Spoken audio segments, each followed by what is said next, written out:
ايه رايك في الماتش النهارده؟ جامد. جامد ها؟ اه والله اهم حاجه ان هم خسروا. زملكاوي زملكاوي زملكاوي ايوه صح؟ ايوه زملكاوي والله. صاحبك؟ زميله زملكاوي والله. اهلاوي ولا زملكاوي؟ اهلاوي انا الحمد لله على نعمه الاهلي يعني. والله العظيم والله يعني مش بنشيله من فاركو 3 اصلا. ايه رايك في مقوله ان الاهلي بيمثل مصر تمثيل مشرف؟ هو بيمثل فعلا. هو بيمثل ان هو بيمثل مصر إن هو والله. انت عارف يعني ايه انت فاهم قصدي؟ هو بيمثل شبه في السينما وكده، انما هو ما بيمثلش مصر. بما ان انت راجل اهلاوي، ايه رايك في ماتش النهارده؟ بص الصراحه هو عيب مدرب تشكيله عايزين صفقات ياما لا الفريق عايز يتفور من بما ان انت راجل اهلاوي وصاحبك زملكاوي، في زملكاويه ياما اتفرج على الماتش، ايه رايك في الزملكاويه اللي هيطلعوا يحفلوا عليكم بعد الماتش؟ لا يحفلوا ليه؟ اما يوصلوا الاول يبقى يحفلوا براحتهم، فاهم؟ لما يوصلوا كده ويلعبوا ماتش زي ده يبقى يحفلوا ساعتها، يبقى عندهم حق. طب ايه رايك في ماتش الاهلي وريال مدريد اللي خلص؟ انا اصلا راجل مدريدي، فانا بشجع مدريد مش عشان الاهلي والله، بس انا بشجع مدريد.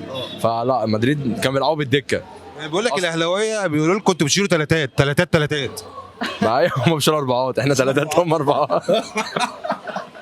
احنا يعني هم بيشيلوا اربعات. هم اربعات واحنا ثلاثه، بقى لهم ماتشين يعني على التوالي هم بياخدوا اربعه. طيب بما ان انت بص، عشان بس احنا محايدين يا جماعه، بما ان انت معانا راجل زملكاوي ومعانا راجل اهلاوي، فالمايك للراجل الزملكاوي، عايزينك توجه رساله للاعيبه الاهلي وجمهور الاهلي.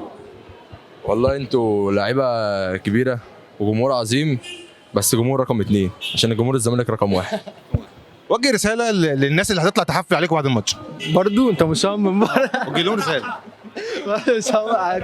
بص يعني حفل ماشي، بس لما تبقى ند. بقول لك الزملكاويه مستنيينكم تخلصوا كاس العالم عشان ترجعوا لهم بقى في الدوري. هيشيلوا بقى الاربعه اللي احنا شلناها. مش كده عمالين نشيل، انا نشيلهم شويه بقى. وانت بتتفرج على الماتش يعني انت احساسك ايه كمشجع مصري؟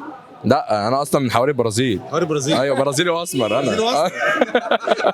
بعد الجول الخامس ما جه اتلغى والله العظيم زعلت يعني. زعلت؟ والله زعلت. زعلت ليه؟ عشان ما كانوا بيفكروني بسان داونز.